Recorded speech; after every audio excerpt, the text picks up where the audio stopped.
Good afternoon. Thank you. That's great. I can go now. I was looking for the applause. I am Stefano Bini. I am the professor of the Department of Orthopedic Surgery at the University of California, San Francisco, and I learned today that 25 miles is a very long distance in the Bay Area. I am also founder and chair of the Digital Orthopedic Conference in San Francisco, and we'll talk about that in a second a little bit, but I am here to talk to you about a controversial concept, this idea that the patient won't see me now or at all if they can help it, right? And how demographics and technology underpin the end of the in-person visit, right? So this is something that may sound a little bit weird, but let me tell you how I came to this thinking. Now, a little bit about our conference. Some of you may be interested in attending. It is designed to catalyze the adoption of digital health tools within the orthopedic vertical. And we do it just in January 6-7, and it's very much up your alley. It's really designed for people leading this change. So let me take you back to 2014. At that point, I was a orthopedic surgeon at Kaiser Permanente. I'd been in multiple leadership positions. And we've been tasked to see if we can create more space for new patients. We were growing very quickly, and our clinics were stacked, and we need to find a way to create more capacity. And one idea they had was to have these patients who were already scheduled for a visit, had been screened by primary care, to be called by a physician on the phone. We would call them up, and we would say, hello, how are you, and try to decide whether or not they needed surgery, or if they could get by with some aspirin, Motrin, and Advil, or maybe be seen by a non-operative person, right? That way, only the patients who needed to be seen by a surgeon were seen by surgeons. So if it was deemed that you needed surgery, you would keep your appointment. And if you didn't need surgery, then you either cancel the appointment, because we could solve it on the phone, or you would see a nurse practitioner or something. And 2014 is a long time ago in telehealth days, so we didn't have too many other tools available. But where did this idea come from? It wasn't completely out of the blue, because it had been applied in the emergency room. Now, that idea had also come itself from the Army, that in cases of mass casualty or large disasters, sends a physician out to the front to do the initial triage, not a nurse or not a tech or somebody like that. So in the emergency rooms, our current system is what? You go and check in with a clerk. You then wait. Then you go are seen by a nurse usually who does your vital signs and asks you a few questions. Then you wait. Then a doctor comes and sees you, and then you wait while your labs come back and tests come back, and eventually they give you a diagnosis and you leave. It takes about 4.5 to 5 hours. What they did is they put a physician at the front of the queue. You walk into the emergency room, as I did with my daughter one time after a particularly violent soccer game between 10-year-olds. And she was limping and crying, and there's a physician right there at the entrance to the emergency room. So what seems to be the problem? And I said, well, she did this, I did this, and I'm an orthopedic surgeon, so don't mess with me. He's like, oh, no worries. Go get your x-rays. And we'll take care. You go register. She goes get her x-rays. And within 5 minutes, we're in the back. And we immediately saw the physician who had the tools he needed to make the decisions. And we're out of there in half an hour. Because, of course, she had nothing wrong with her. Just an over-anxious father. So take that idea, put it into the clinic, and start having fully trained, highly paid, top-cost people start calling patients to see how they're doing. So my first visit, televisit, was with Mary. This isn't Mary, but it sure looks like her. And Mary was delightful. She used to call me young man immediately on the phone. Makes me feel better. She told me about her knee pain, told me how she was having trouble walking her dog, she was having trouble with her activities of daily living, how she had her shots. I could check all this on the EMR because we had that information already. I could see what medical problems she had. I could also see what of these she was taking, right? So I could tell what medication she was on. And it very quickly came to the x-rays, where you can see, if those of you who are familiar with this stuff, that she has a lot of narrowing on the lateral side of her knee, which is bone-on-bone osteoarthritis. And within 10 or 15 minutes of speaking with her, I realized that she needed one of these, a total knee replacement, okay? And I knew they would do quite well for her. And as we were talking, I could tell in the back of her voice that she was starting to be quite happy about all this. This is more or less what she wanted, right? She also realized that in the process of talking to me, she'd possibly avoided this, and then the ride back, and get organized. All the people around her life had to do that. And she could get to what she really wanted, which is this. If you could click this, just click on the video. It worked earlier.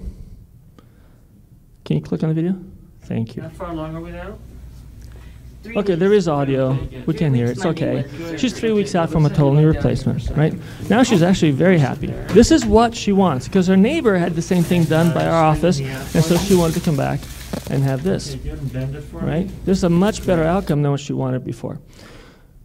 So this was not part of her prescription for herself, right? She wanted the outcome.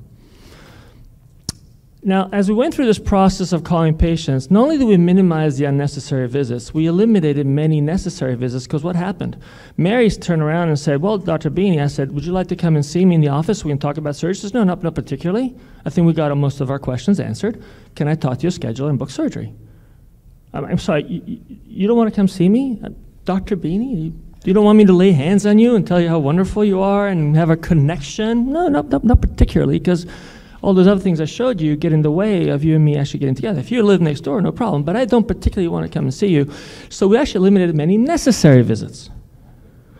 It's a wildly successful process. Now, how to understand all this? 2015 comes around, this amazing book. How many of you read it? I'm sure if you haven't, you should. Eric Topol's book on The Patient Will See You Now, The Future of Medicine is in Your Hands.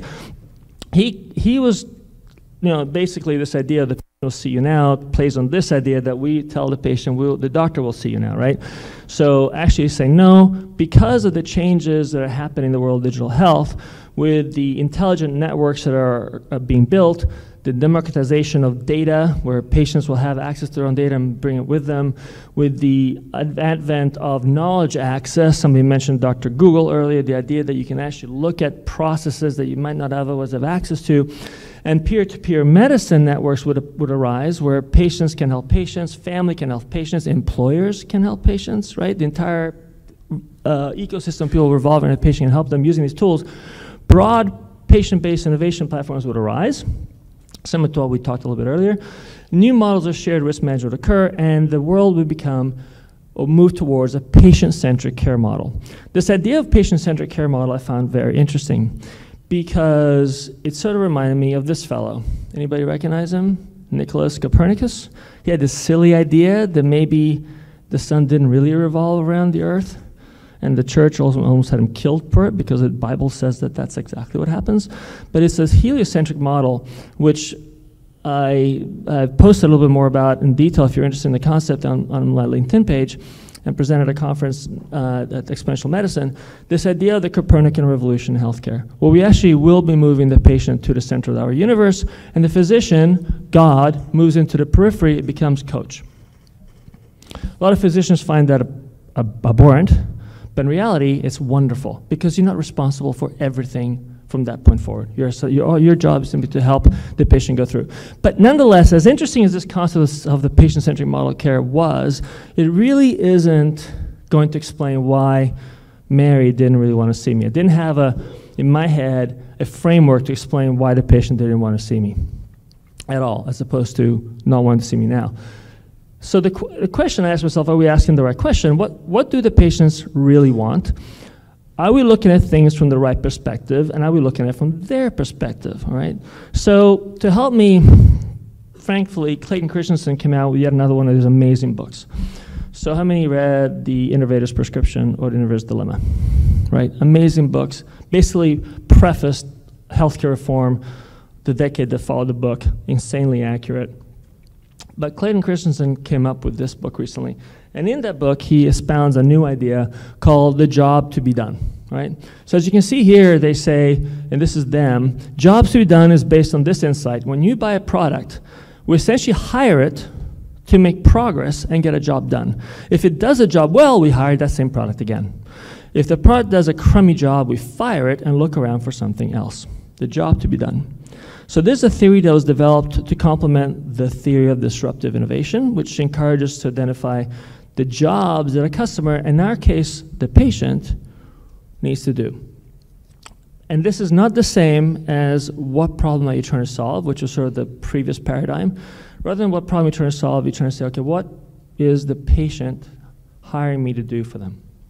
All right, let me get that concept a little more dense. This is an example from their book. It's about milkshakes. Do you remember it? So basically, a company hired these guys to look and see how they could sell more milkshakes. And I can't remember the company. I'm going to edit a little bit. I think it was Dunkin' Donuts. I wasn't sure, so I wanted to say it. I think you're absolutely right. Dunkin' Donuts wanted to sell more milkshakes. So they hired Christensen's company to come in and give some advice. And they did the usual focus groups, and they came up with new flavors and new colors and new things, none of which bumped sales. So they started thinking about this problem very differently. They said, okay, well, how can we stratify this? And they looked at demographics. Do women buy more milkshakes? Do older people buy more milkshakes? Trying to find a correlation. Couldn't find any until some genius realized that the folks buying the milkshakes are the folks with the longest commute. Folks with shorter commutes were buying coffee. But coffee gets cold on a long commute, and it makes you go pee. So not a really good long commute beverage. But this thing, it feeds you for an hour, right? Keeps you from getting hungry. It really keeps your hands busy for an hour, gives you something to do for an hour. So you're basically hiring this milkshake to entertain you for the length of your ride. So the job of the milkshake is to be present. So what did they do? They optimized the milkshake for a 45-minute car ride, and guess what? Sales went way up. So this idea of jobs to be done, when applied to my patient Mary, who wants to take a shot at it? What's the job that she wants to be done? 5, 4, 3. Pardon me? She wants a knee replacement. Right. So that's exactly right. I broke that into two things. She wants a diagnosis, and she wants a treatment, which in her case she already decided is a knee replacement. What she doesn't want, and it's not part of the job description, is a commute, be seen in my office, a commute, or actually be seen by me. Now think about that, because I know at Kaiser Permanente we spend an awful lot of time optimizing the very thing she doesn't want. And in private practice, everybody makes sure that the nurses have the right script, the nice office looks good, that we spend the right amount of time with the patient. We're optimizing something nobody wants. So let's think more about the job to be done. So I can do this job pretty well today, but I couldn't have done it 20 years ago, 200 years ago, because I didn't have access to information. The patient also didn't have access to information. Some of the questions earlier are alluding to that. But the minute you now have a physician who has access to all the data he needs to make a decision. You got Microsoft and other large companies providing decision support tools through AI engines that really make that diagnosis pretty darn accurate. And on top of that, you got patients who, and that's me this morning, using Google Glass for the first time, with a scribe on the other end. So this is one stepping stone to optimizing the clinical experience that they don't want, but nonetheless. And the patient has more information, then we get to a place where the decisions can be made without really the in-person visits. So the value proposition changes. Now, this is, before coming, as I was preparing for this talk, what I often do with talks, I write it out. I'll create a storyline, and I wrote it out, and I like how it came out, and I posted it to Twitter, no, to LinkedIn, and then I posted it to Twitter. And lo and behold, and one of the biggest days of my life was that Eric Topol tweeted me back. And he goes, funny, most people thought that I went too far with that book, with the idea that the patient will see you now. But the patient-doctor relationship is changing, but will remain vital. All right, so I actually tried to engage him on this, but unfortunately I didn't get an answer, because I don't think that's true. Or if it changes, it's going to change so drastically, we will not recognize it. Why did I say that? I call this the boomer trap, but it could be any generational trap. It could have been the silent generation trap. It's a generational trap, in my opinion, which is to apply current values to the future present. So applying the values of our generation to another generation's future present. What generation? This generation. These are the millennials, the digitally native, some of whom are here in the audience, who, frankly, are going to make up 50% of the workforce by 2020, and who grew up with these devices that I never even thought was possible when I was their age, and who do things like this today, easily. They're making appointments, they're checking their labs, they're texting the girl next to him rather than actually talking to her, tapping her on the shoulder. This one is streaming VSee conference. The other one is doing a televisit with a physician. This to them is completely normal. So is dating online, right?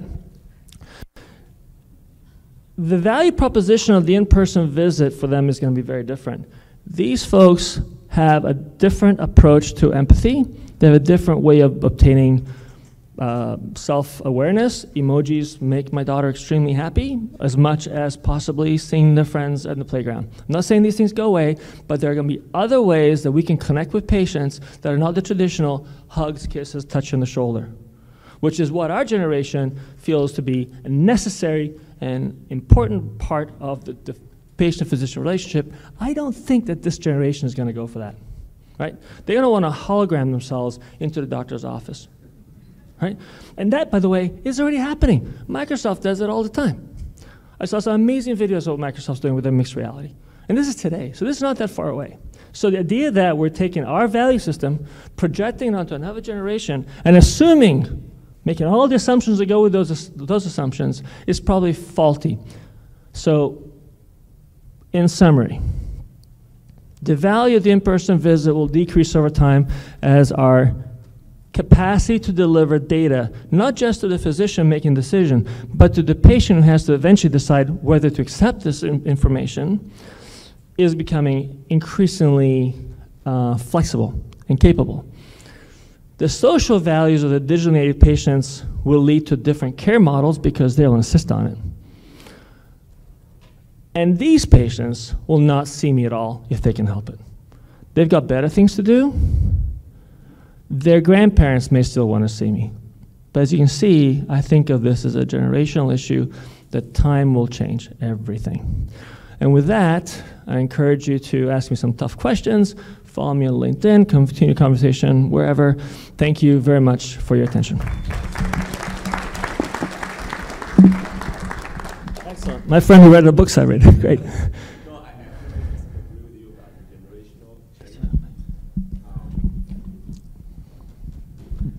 Completely agree with you about the generational change. And if you go beyond the United States and look at the rest of the world, actually, in the places like the continent of Africa and other places, there's a massive bulge of population growth. That is, the average age of a typical person in Africa is 19.5 years old.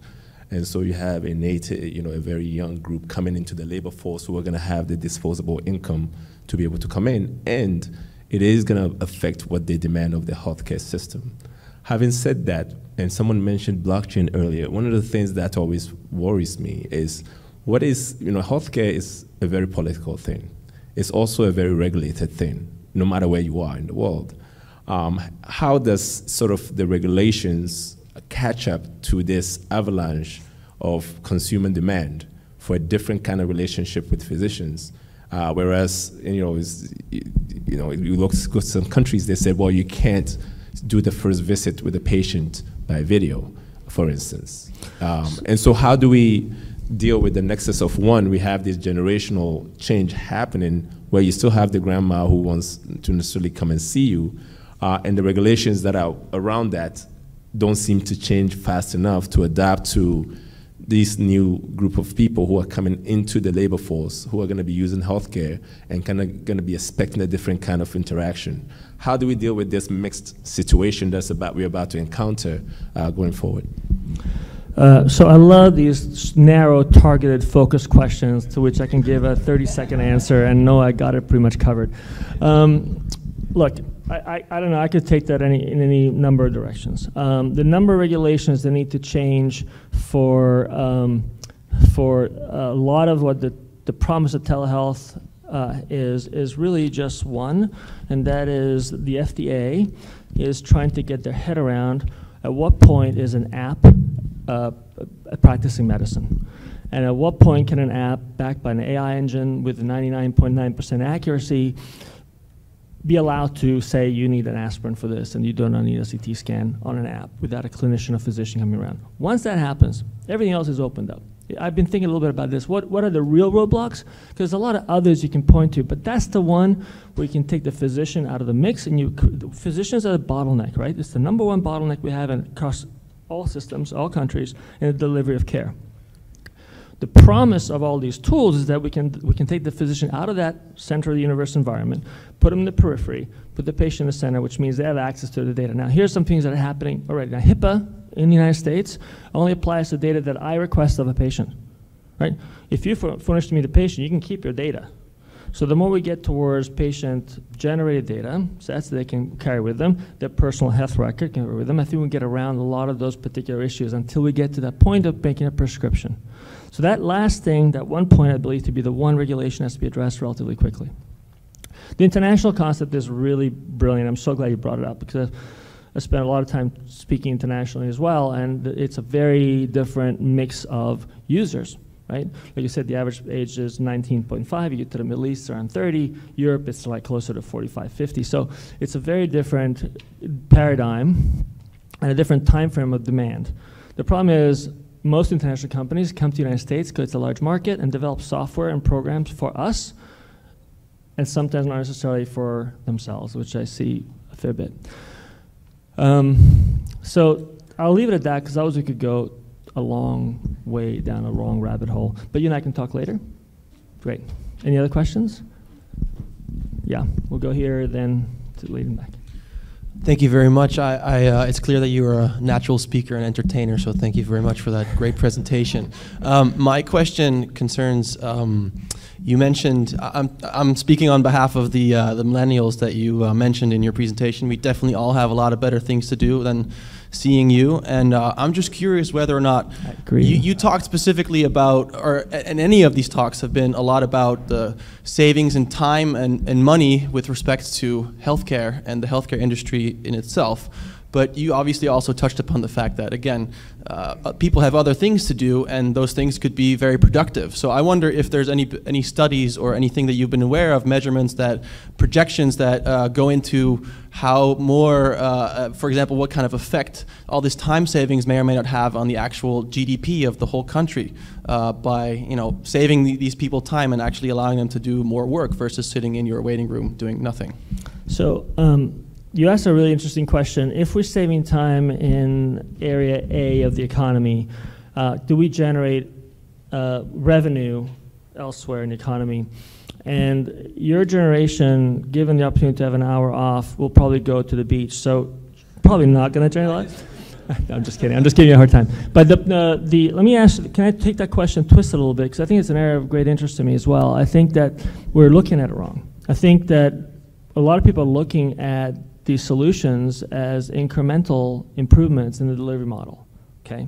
And the way they're financing them, the insurance companies, the healthcare systems, is to look for revenue, all right? Save costs, increase revenue. And it's a very hard sell. In fact, just the premise of that question, you start looking for data that shows that we actually did save time, because you may find that that's scarce. One thing I talk about is this idea that it is not an optimization of the existing system, is a complete retooling of an industry. And the image I usually show on the slide is a Tesla factory, and then on the other side I show a 1960s car manufacturer, right? And then I tell them that that car and that car cost exactly the same in adjusted dollars. No one's gonna buy that car in 2020 when they could get that for the same price. And any healthcare system that doesn't realize that they're retooling the industry, they're buying, they're creating robots, the equivalent in the automotive industry is robotic automation of the assembly line, is missing the boat. Because you can keep little optimization, but if you don't put the investment in, buy the product, buy the tools to redesign the way you deliver care, you'll be out of business.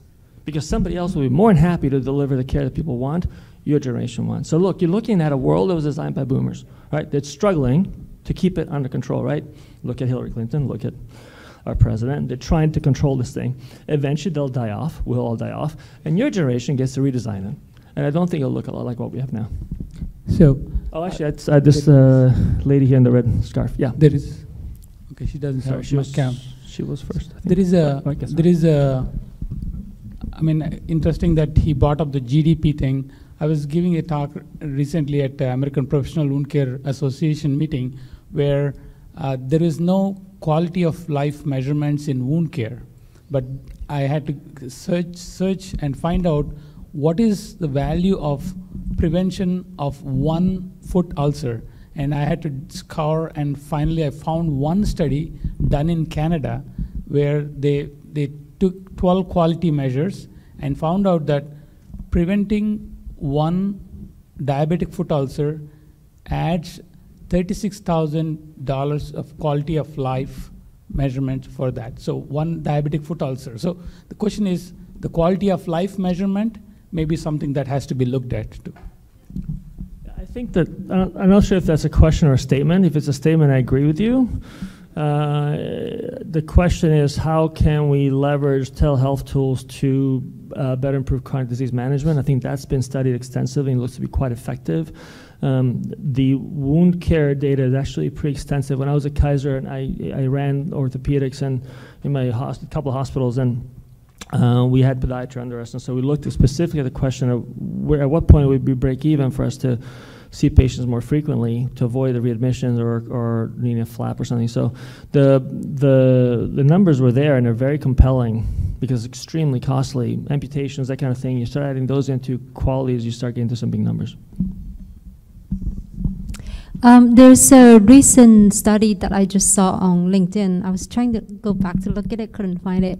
But it basically is saying that telehealth actually increased the doctor's visits, because a lot of times on our televisit, either the patient not feeling comfortable or they got scared by something and they end up booking more in-person visits. I don't know if you see that study yet, and I'm kind of curious what happened. Is Wisconsin? Yeah. Yeah, so I think it's a couple of things. The literature right now on telehealth is insanely bad. There's almost nothing. The studies are very poor quality. They're usually not done necessarily with particularly stringent scientific standards. The data sets themselves are hard to measure. Even deciding, well, how do you normalize that number of visits, right? Is it the same patient population last year? Well, they're older now. You compare them to the same to an age-adjusted patient population, the same healthcare system with the same demographic criteria. Usually, they don't bother doing that. So, as a scientist at heart, I've done hundreds of articles that I've published, that I've presented, and dozens I've published. But the point is that I wouldn't put your hat on one article out of one state where telehealth may not necessarily have been implemented correctly. You don't know how good the telehealth platform was. The early data, the first data, of course, is out of Australia, right? Those first papers, they were next door to each other. So that trouble with the televisit. I know at our offices, we were on one platform. We just switched to another because it just wasn't a good experience. So we're getting there. I wouldn't suggest that some of these I think you can learn from those data points. What did they do wrong? How could they improve upon it? Where I do see a potential, we're about to publish a study. We're presenting it at Left, Right, and Center on using Health Loop, which is a patient engagement platform. And what I was curious about is how much extra work was this generating? Because it was actually generating a ton of text messages to my staff and myself. And I looked at the numbers, looked at the volume, how long it took us to get back, looked at readmission rates. We looked at everything we could in a year's worth of data, and sure enough, it did create a fair amount of work that didn't exist before. When the threshold for contacting me is much, much lower, people are going to contact me a little more frequently. That said, those contact points generated fewer readmissions, they had fewer complications. The patient satisfaction went through the roof. They're very happy with this contactivity, and we can make it up elsewhere. Basically, I had them take telephone numbers off our business cards, because there's nothing worse than a phone message, the amount of time that takes to call the patient back, find them in the office. You can't find them half the time. Leave a message, call them back. I mean, it's ridiculous. So I don't want those. I want to drive everybody online. And because we're in the Bay Area, frankly, everybody's online. So it's not that difficult. So Dr. Bini, if I may respect the thing, I believe you're wrong. Actually, so I think the problem is a patient, doctor, you are collaborative problem solving. So within the collaborative problem solving, so it's really well-known study between different modality communication from text, audio, WebEx, face-to-face in there, right? So if the problem you're solving is something that very crystal, it's the solution very clear, you absolutely do not need to have visit. But the problem is, as the complexity increases, it actually has become more efficient to meet. That's why I view the world is not so much people talk about millennial in this. In fact, all the research have studied from multitasking, all these things talk about like millennials somehow different. No, they're the same as people, the same brain in there. So I actually think what happens eventually, right, you will always meet. But the curve of the thing, when you need to meet, will start changing. So I don't agree that millennials are the same. I think that their approach, that they're same human beings, same genetic problems, but they're going to try to access you on a digital platform first. Unlike our generation, will pick up the phone first. That's our inkling, because that came to be when we were young. Boom, the phone, the cell phone. They're going to do it on the line, and that extends to everything, right? So, so what I didn't say was that there will be no more patient physician visits. I think there won't be in-person visits, and to the idea that the higher the complexity of the visit, well, okay, well then that's just a data management problem.